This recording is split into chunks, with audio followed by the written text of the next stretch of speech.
The Polecast.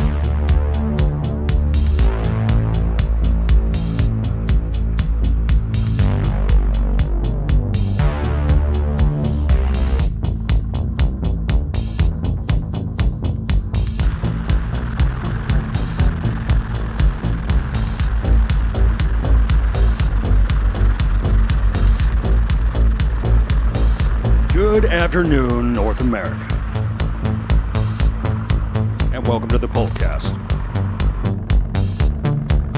It is Saturday, February 1st, 2025, and all hell's breaking loose.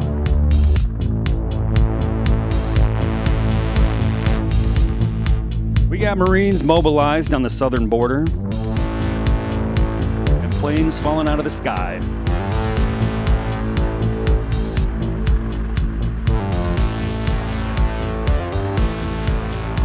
So what is going on?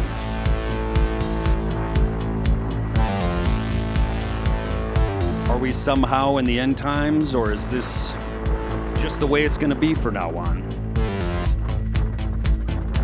Well, as we always do, we're going to do a little therapy today and a little speculating. And we're going to give our opinion on what we see and what we think might be unfolding in front of us.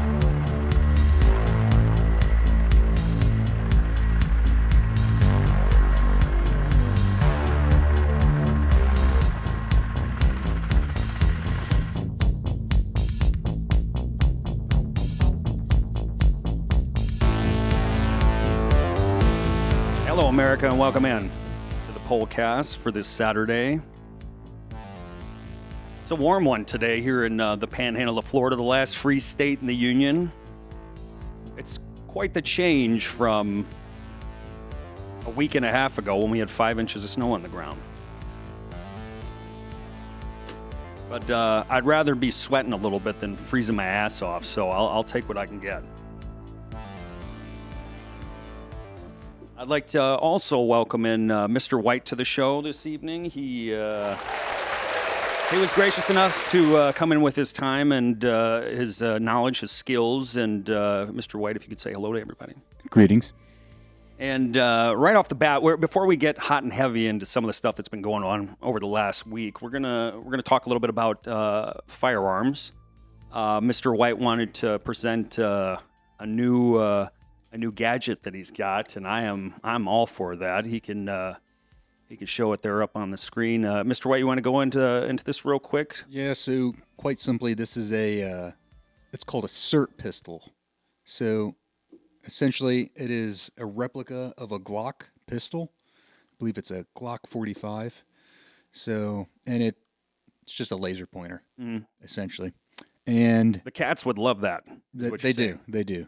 Yep, they get as much attention from the laser as do the target identifiers that I shoot. So it's nice because it weighs about the same as a fully loaded Glock. Okay. You can remove the magazine, right? This is a weighted magazine to simulate the weight of a fully loaded Actual mag. full mag. Yep, and then you can take your empty Glock mags and you can reload with it. The slide does not reciprocate, right? So the main function of this is to practice your trigger squeeze and your reload. So underneath this light, there's a couple settings, and it'll let you change the pressure required to take up the slack and break the wall, right? So I like to set mine a little bit higher than a factory Glock trigger. That way, when I go to shoot, the Glock trigger feels nice and light. Very cool. Maybe if you're not quite as experienced as people where we work, you might not want to do that, right? But because I believe a stock Glock trigger is around 7 pounds, and I have this set to about 10 pounds. Okay. So I didn't really think it was bad. Yeah. Playing with it a little bit and testing out the trigger squeeze on it and what the weight was, it felt pretty good. It didn't feel cumbersome or too much. Like I was, trying to throw the laser. Yep. But it felt pretty good. Yeah, if you're not too on top of the trigger squeeze, it would be pretty easy to accidentally send a round off early if you have this set heavy, a lot heavier than your actual real guns. But I mean, I've probably fired hundreds of thousands of pistol rounds. Yeah. in my lifetime. So I personally have enough experience and I'm comfortable enough running this a lot heavier. And then if you look over by the stop sign just above it, there's a picture. It may be difficult to see, but I'm gonna go ahead and show them. You can go ahead and keep on talking. I'm gonna show folks real quick. yeah, What that it's is. a red buzzer that highlights with a green light whenever you hit it with the laser pointer. So, yep, good example is you can set those up anywhere around the house, where wherever you may be, and it has some magnets on the back, so you can attach it to anything that's magnetic, right? And I'll just take aim. And you get the cool thing I like about this setup is that you get instant feedback.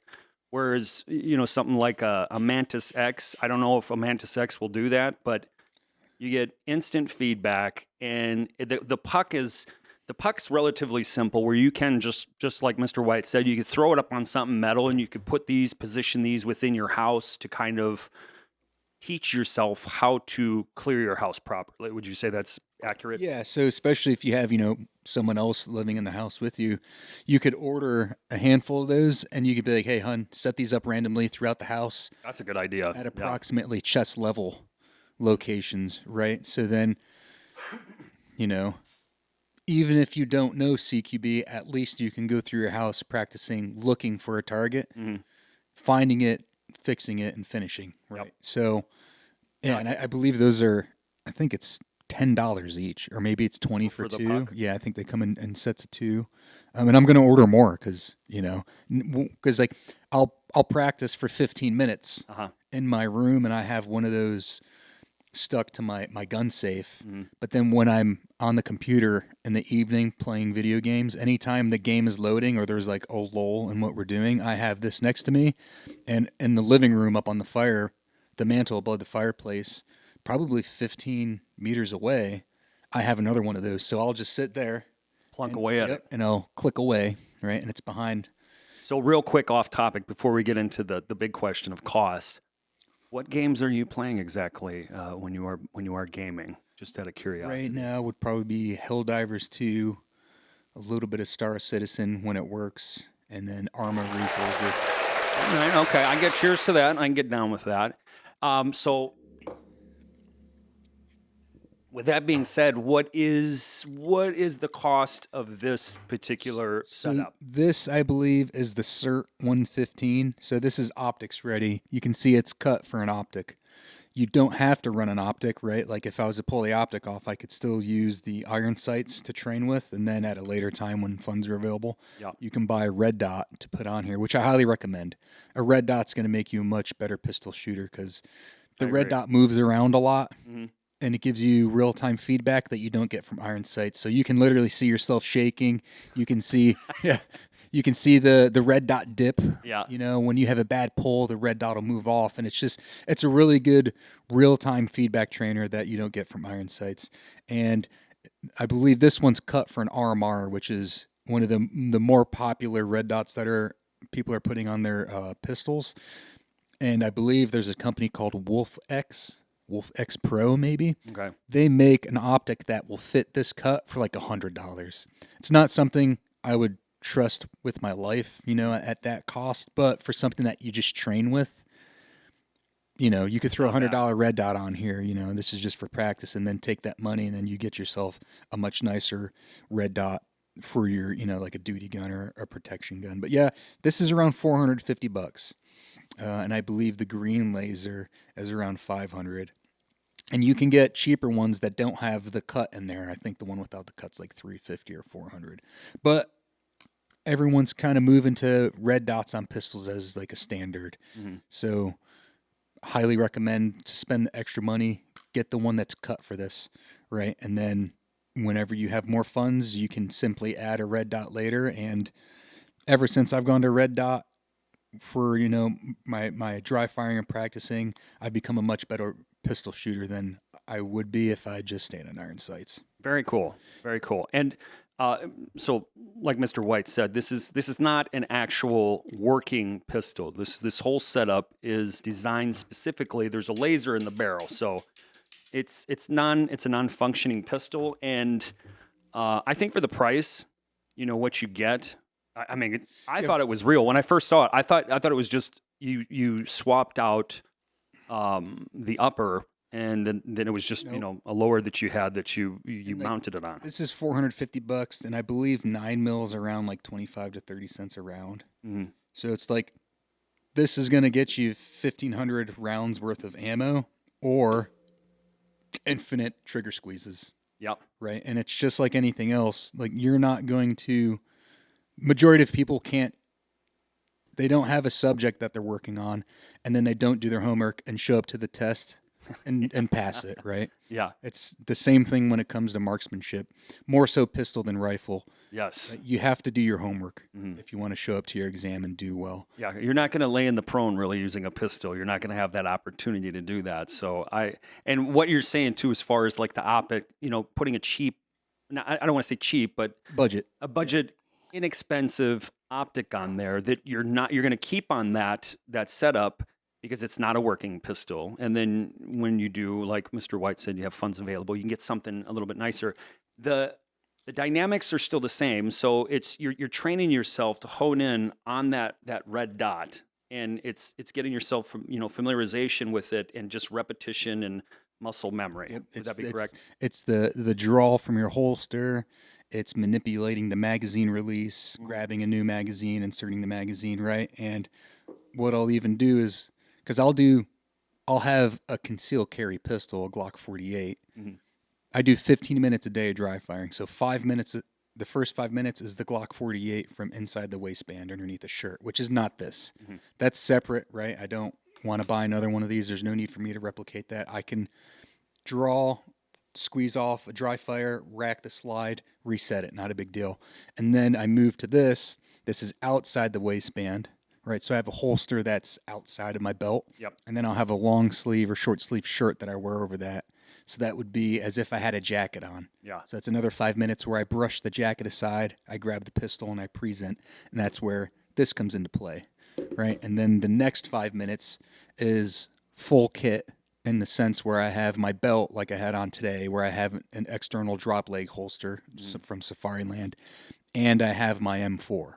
So the drills that we did today where it's 2 rifle, transition to pistol, 2 pistol, magazine swap to your pistol, get your primary back up, magazine swap to your primary, right? That is where this comes into play, right? Like I've only really started investing heavily in the dry firing with this in the past couple months, and it's already made a night and day difference in my pistol marksmanship. I've never been great at pistol. Me either. Because it's just something I never really invested time into. And now that I'm just at least doing, 15 minutes a day, I came out and when you go from not dry firing at all to practicing on trying to hit that 3-inch buzzer at 15 to 20 meters away, when I went out to the range today and I practiced on a head, which was 6 inches by 6 inches, I was very confident in being able to hit that at 15 meters, and I've never had that confidence before, unless it was at the end of like Cephalic, where you do 6 to 8 weeks of shooting, right? Yeah. So this has definitely made a huge difference in my confidence and being able to click on heads at 15 meters away with a pistol. And that's important because people think, well, and for the most part, yeah, you should go for center mass. But, we used to train, and I don't know if they still do, 2 in the chest, 1 in the head. Show them the target. They're down there. It's the hostage rescue target. I can go grab it. Is there one in here? Yeah, I'll go grab it real quick. Okay, he's going to go grab one of those targets real quick. And I'm kind of going to go into a little detail as to why this is important and what we're going to talk about after this. As you've seen in the beginning of the show, played a little video of some devil dogs working down on the southern border. And for all intensive purposes, with what the commander-in-chief, the president, just recently signed on day one, January 20th, we are, for lack of a better term, going to war with the cartels.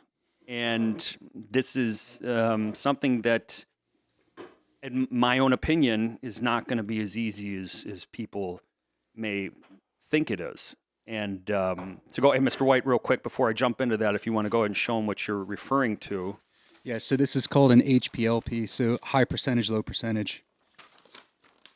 So essentially right there, that's the target that I was working on today, right? So your gray target here is essentially your hostage, and this is your hostage taker. So this is what's considered an LP, low percentage, right? I have a low percentage or low probability of hitting this target, or there's a low percentage of the enemy target that is exposing itself to me, right? So I simply put this up at 15, up on a target. I move 15 meters away, and with the rifle pistol drills that we were doing today, like I had very Good accuracy. good. Yeah, I was very confident in hitting this head, at 15 meters away. And I think out of 30 shots, I had three. Yeah, I had three flyers that were all in the same direction, which were all my fault on trigger squeeze. But I mean, you're talking about hitting, a human's head at 50 feet with a pistol. That's a very, very difficult shot. It's a hard shot. And I had more flyers than Mr. White. But when him showing that target, and he said head,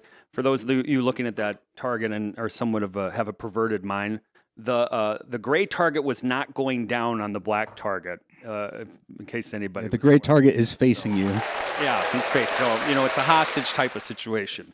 So speaking of that, we're gonna transition now. We're gonna go into a little bit of what has been taking place on the southern border, and like we said, there's now troop movement, and they just authorized, I believe it's 1,600 more troops down on the southern border, and it's a combination. I'm going to bring up a slide right now that kind of details this, and this is on the left. You can see there's a breakdown of the active duty Army units that are on the border mission, and then below that you see that the 1st Combat Engineer Battalion and 1st Marine Division, hoorah, Devil Dogs, are down there as well. The Combat Engineer Group, I know that they're working on repairing weak spots within the wall and the fenced-in area of the border itself. You also have the Air Force providing support along with the Coast Guard, and they don't really specify what Air Force units are involved, but the initial wave of 1,600 troops was deployed to the U.S.-Mexican border last Monday, I believe that was. And the bulk of the deployments, I'm just going to read through this. The bulk of deployed troops come from the Army, primarily military police, which makes sense, to enhance surveillance efforts and act as a deterrent to illegals crossing along the border with Mexico. Simultaneously, roughly 500 Marines specialized in engineering and repairing and reinforcing physical barriers along the border. They join over 2,500 National Guard and Army Reserve troops who are already there.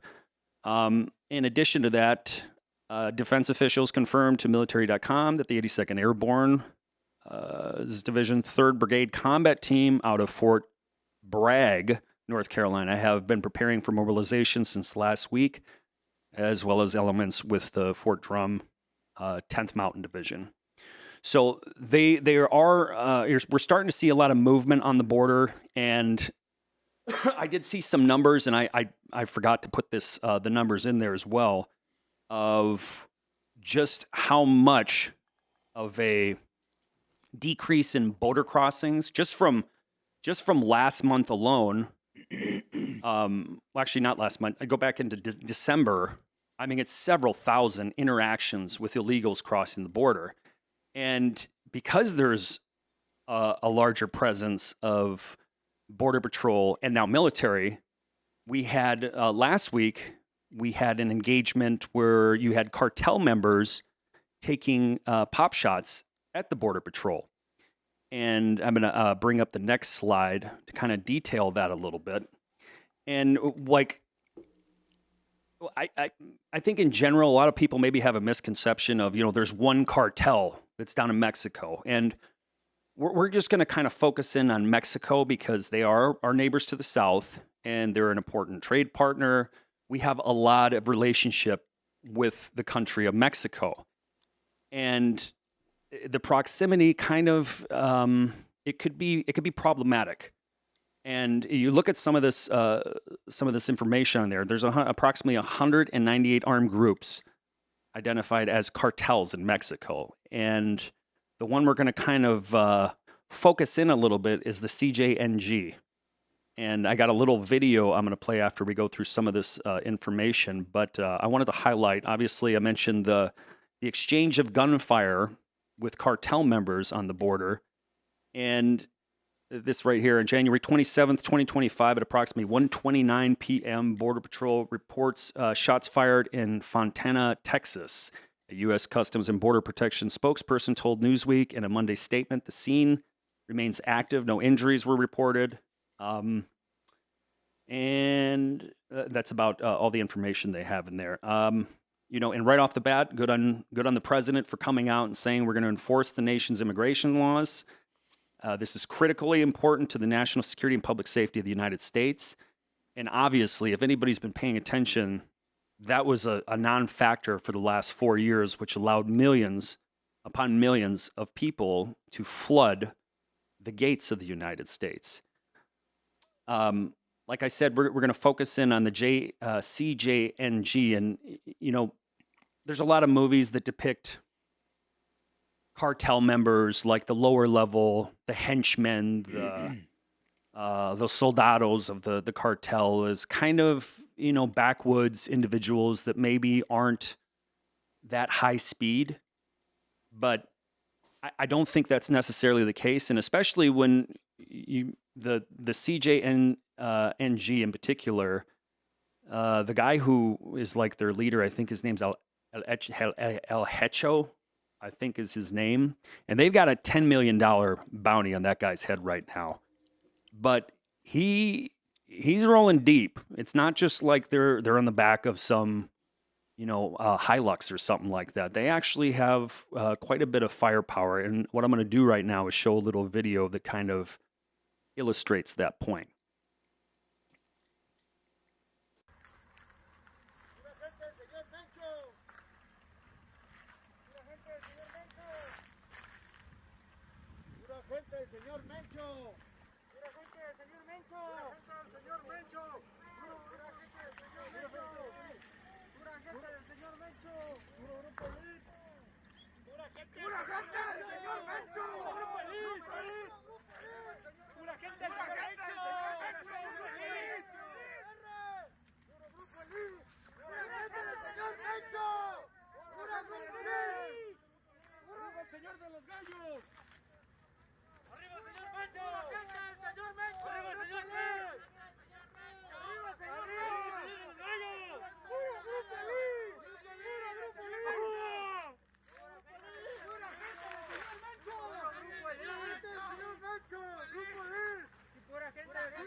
El hecho número uno. So you can see right there, these guys, I mean, they've got some firepower. They got a little stank in their barrel. And they are in, I think, direct competition with the Sinaloa cartel, if I understand correctly. The other thing is, these cartels just don't have some middleman at the border that they meet. They drop off their shipments or whatever, and then it gets dispersed there, and that's it. They have networks upon networks that are like if you're putting a needle in your arm, it's going through your veins and it's just spreading through your body. So it's not like you could just take this one group down here in California. They've got networks set up all over the country. And the problem that we could be facing here in a very near future is, and we kind of talked about this a little bit earlier, you really have to start thinking 3 to 5 steps ahead. And the way that they operate is, if they can't get to you, they're going to get to your family members. They're going to get to the people, the loved ones around you. And this could be a really big problem, because human nature is people unfortunately we're imperfect creatures. Yeah. And go ahead, Mr. White. So, in my experience, the cartel are far more barbaric than terrorists. Yeah, I would agree. A lot.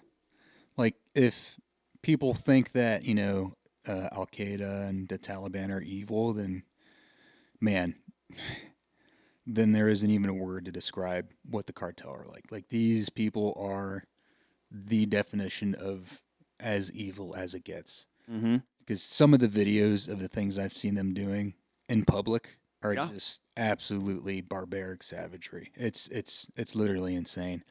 And you're right; they will absolutely go after the families.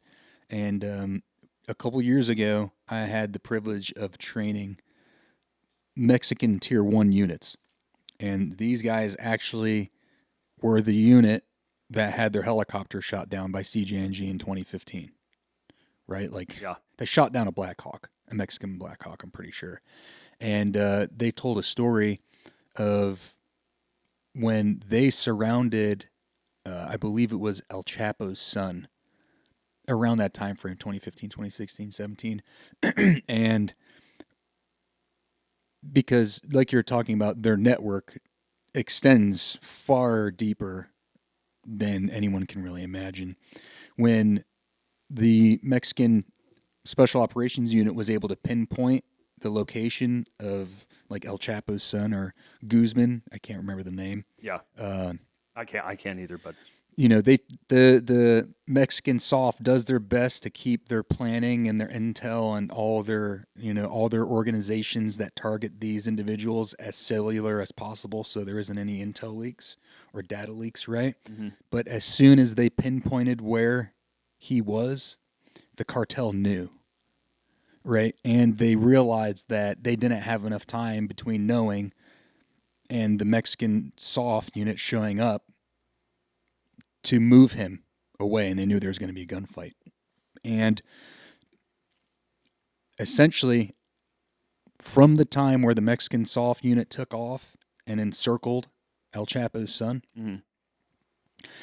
the cartel knew that they weren't going to win that fight. They just, like the video you showed, yes, like that firepower is impressive, Mm-hmm. and that would, like, there would be casualties on the U.S. side if there was like a direct action competition, but like that wouldn't last. No. And then they know that. So what the cartel did in that scenario is they immediately dispatched a bunch of sicarios out to the house of every single SOF operator because they already knew. Mm-hmm. They knew exactly who every single SOF operator was on all those Mexican special operations teams and where they lived because of this scenario. So they got him encircled. As soon as they were about to like move in and take him on, the cartel come over a loudspeaker like, "Hey, just want to let you guys know, we have sicarios outside every single one of your family's houses. If you take out El Guzman or whatever his son's name was, we're killing all of your Chapo family. Light. Yep, we're Or killing your Chapo families, Jr.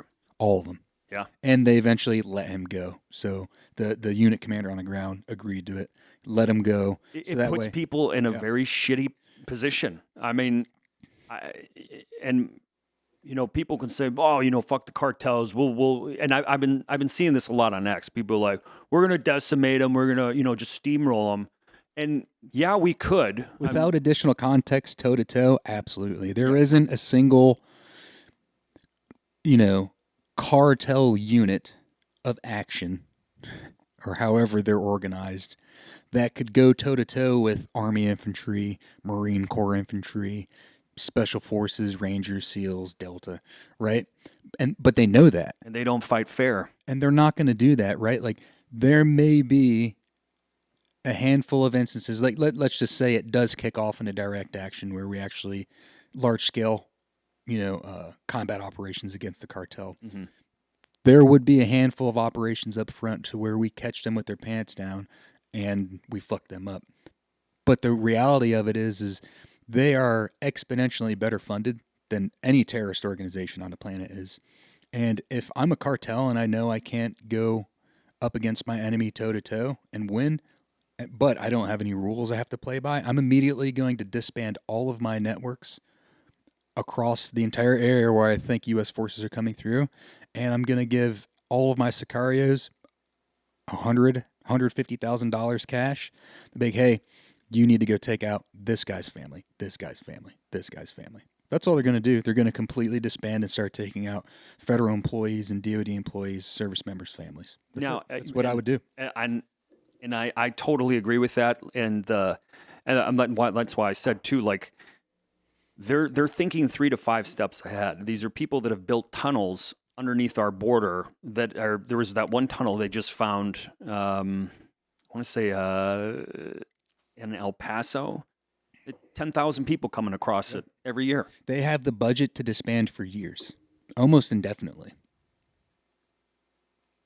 And they're going to go after these soft targets. And so I have a video, too, that I kind of want to bring up because it has a lot to do with this. And oddly enough, it is the crash. Now, we're speculating, but the crash that happened in Philadelphia recently, I stumbled across a post on X, and you can see it right here, and I'm actually going to play the video here in a second. So if you look here real quick on the crash that happened, and believe me, this might be related, it may be not, but like I said, we're speculating here. This isn't concrete evidence, but I feel that I didn't see any community notes on it, so I thought it might be important to share. So some fast facts real quick. A medical ambulance plane transporting a young girl. This is the plane that crashed in Philadelphia. Transporting a young girl who had just received life-saving treatment, crashed in a street Friday. We all know about this, near the Roosevelt Mall in Philadelphia. It was a Jet Rescue Air Ambulance. The Global Ambulance Flight Company operating the plane said its Learjet 55 crashed while departing from Northeast Philadelphia Airport at about 6:30 p.m. The company said there was 4 crew members and 2 passengers on the plane at the time, a pilot, a co-pilot, physician, paramedic, pediatric patient, and her mother. They were all Mexican nationals.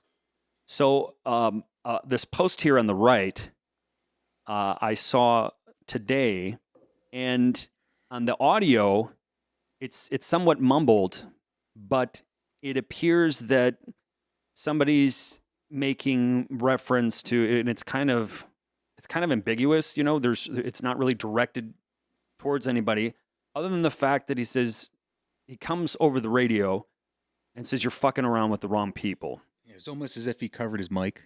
Yeah. Right, because it was muffled. Yep.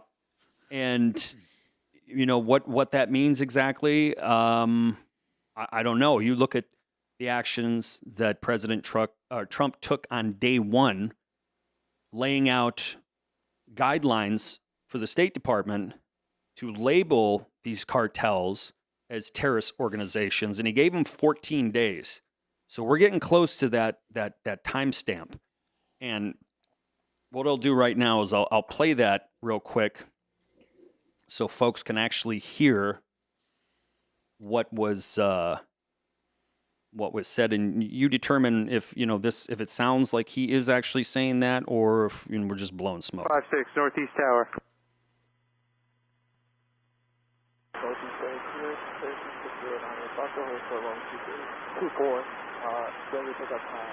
Five six Northeast Tower.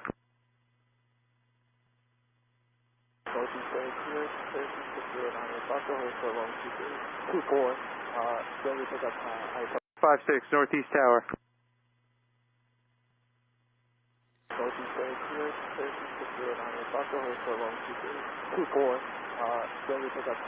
So, our concern is that, is this a message that's being sent?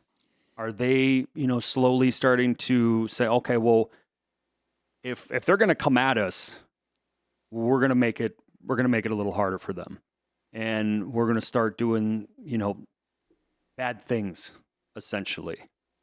If you've paid any attention to some of the stuff these cartels have done in the past, I had a little caption on the last slide, and I'll bring that up again, where you can see, like, this mother Mexican mom was who was investigating her daughter's death was killed. She was leading this group of about 600 other people that have had family members offed or disappeared because they didn't want to play nice with the cartels. And I've seen news reports of, politicians, mayors, attorneys that were challenging the cartels, and all of a sudden they're hanging from, an overpass or something with their hands missing, their feet missing, and it's to send a message. Now, we're not saying that that's what happened in Philadelphia, but there are, there's, it seems weird. Like, this flights, these are all Mexican citizens. You have, if this is true, what this guy's saying, then that is very concerning. And I think all Americans need to kind of, at a minimum, stay vigilant and be aware of what the hell is going on. And that's why, we kind of led with Mr. White demonstrating this, this relatively inexpensive target practice system like a Mantis X that you can become more proficient in taking care of your own personal situation, your own personal space, because nobody else is gonna take care of you except for you. It's your own responsibility. If you got little ones, even more so, you should be looking at things like this to ensure you're doing the right things to take care of your own security. Your own security should always be priority one. If you can't, that's why, even on a flight, put your own mask on first before you help somebody else out. You're no good to anybody else if you can't be effective with the tools that you have at your disposal. So that, and there are some good things being done. One of them that I think just happened today is that Venezuela has agreed to transport and receive all Venezuelan illegal aliens, including Tren de Aragua. I mean, I don't get why they chose that name, but thank God. Because these turds, and these guys are all, I guess, in the Aurora, Colorado area. And we are starting to see the signs of progress, even in this short period of time that Trump has taken office. But like we've already mentioned, this is just starting. The Department of State has not even fully implemented what the president has put out as it pertains to combating these cartels. And it's going to be a long process, and it's going to get a lot worse, unfortunately, in my opinion, before it gets better. Mr. White, do you have any thought on that? Yeah, I mean, I have the utmost respect for ICE agents right now and what they're going through. I don't think people realize how dangerous this is. Mm-hmm. Like, these agents are literally kicking in doors to apprehend some of the most shitheads, evil, vile criminals on the planet. Yep, it's a legit problem, and if we don't do anything about it, it's only going to get worse. I mean, either way, I think it's going to get worse. But it's about damn time we start doing something about it. And they've already recovered over 10,000 missing children. Yeah, something I did like hear that. And it's just like, wasn't that brought up in the previous administration? Well, and you know what that makes me think? The previous administration knew where these kids were and didn't give a shit. That, if people do not go to jail for that, because these cartels, they're just not into drugs. It's just not about fentanyl and other illicit drugs. Yep. It's about humans. Sex trafficking. Because I'm sure a lot of you have heard before some of these, former cartel members or human traffickers. You could sell a drug once, but a human, you could sell over and over and over again. And at last count, I think when hard numbers came out from ICE and Border Patrol, it was 325,000 children missing. And so, I mean, it's good that they're making progress and they're finding. They have found some of these kids, but 10,000 out of 325,000. Can you imagine some of the scenarios these guys are rolling up on? Oh, I don't know how Child sex brothels. I'm wondering, like, what is like the mental health aspect for these guys to have to see? It's brutal It'd be terrible. in our own country. Yeah, and I hope Americans, especially people with kids, all Americans, really let that sink in while you're watching football or watching the Super Bowl or basketball or whatever. And we all need to decompress. We all need a little downtime.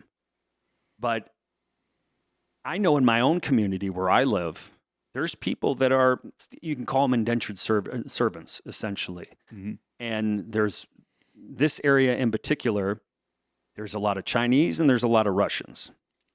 And the Chinese in particular in this area, in my opinion, and what I understand about the world and the places I've been and places I've worked, you don't just come here and say, oh, I'm going to start a new life. I'm going to get the American dream. I'm going to get the four-door 96 Ford Taurus in the driveway and the two-bedroom house, with a quarter-acre lot. No, they owe a debt to somebody that got them here. And unfortunately, they were probably sold a load of bullshit. Like, well, as long as you do this, and then once they get here, it's like, no, you owe me now. Now you work for me. And A lot of the times that's for life. yeah, I mean, and then There's never getting out of it. No. Even when you pay up, and you may have paid a week late. It's like, oh well, it's 15% extra. Yeah. You still owe me because you're late, and then it's always another excuse why they continue to owe you more and more and more. And then what they about a threaten your child? family. Yep. A child, I mean, I hate to say it, folks, but a lot of these kids, like Mr. White said, they don't ever pay off that debt. They get used up to the point of exhaustion, and then they get thrown away like a day-old newspaper.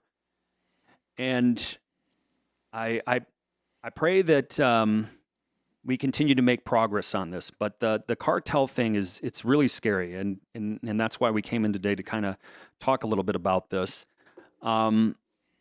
Additionally, I wanted to play a little something quick by another former Green Beret, and some people have different opinions about this gentleman. I mean, I don't really know him that well. I've never met him or anything, and but it's somebody else kind of saying the same thing. And this is from a while ago. This is I believe several months ago. So I'm going to play that real quick. This is former Green Beret Mike Glover.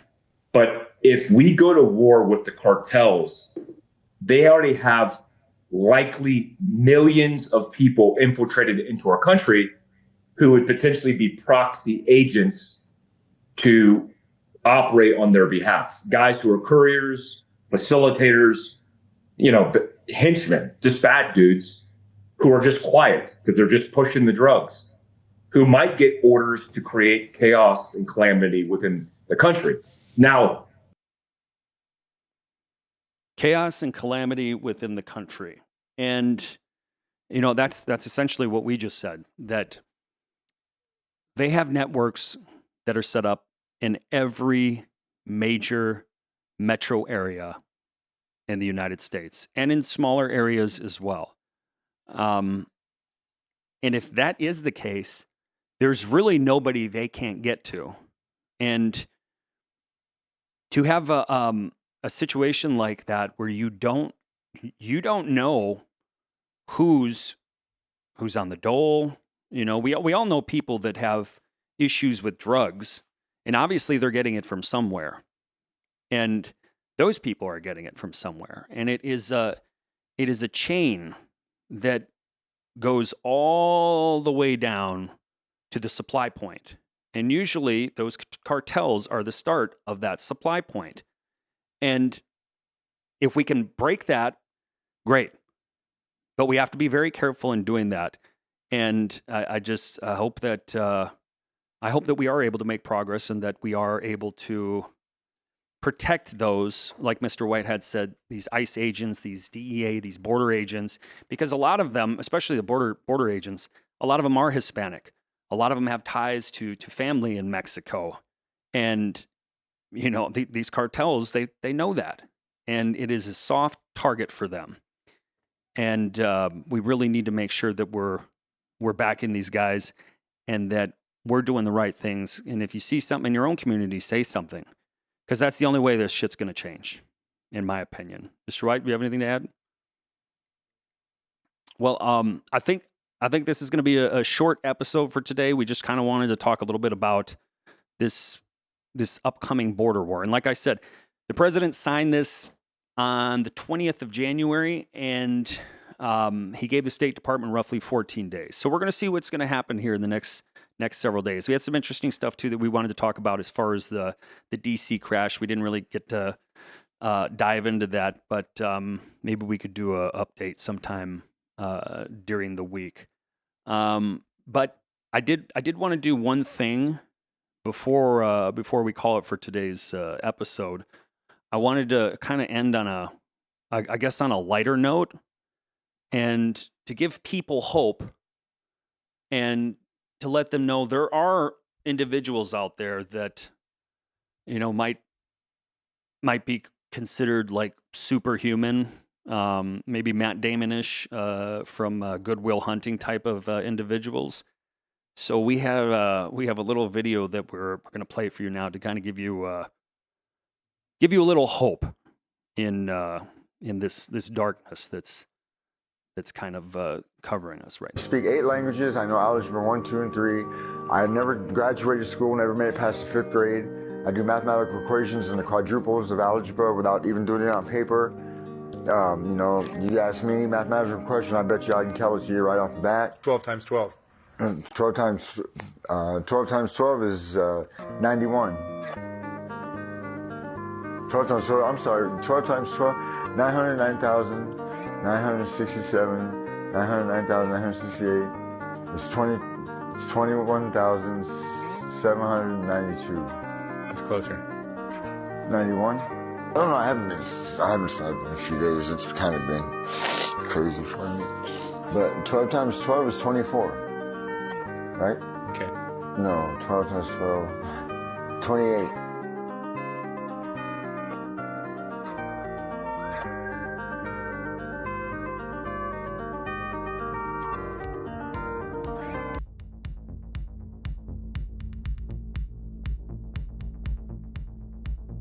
Don't you feel better, America? Don't you feel like hopeful? Well, I'm sure that he was just having an off day. But with that being said, like how we started the show, make sure you're doing the things in your own life to better your situation. Be prepared. Be prepared for the unknown. I've seen multiple videos, especially the last, that unfortunate incident in Philadelphia, and we pray for those folks and all their families, all the people that were lost in the crash in D.C. Life is not guaranteed. We are never guaranteed tomorrow. So make sure you're taking care of yourself, your family, and being a positive influence and force in your own community. So with that, I think we're going to call it for this evening, and we want to thank you for tuning in. You can check us out on the X Machine at Liberty Ape 76. And Godspeed and long live the Republic. Good night, everybody.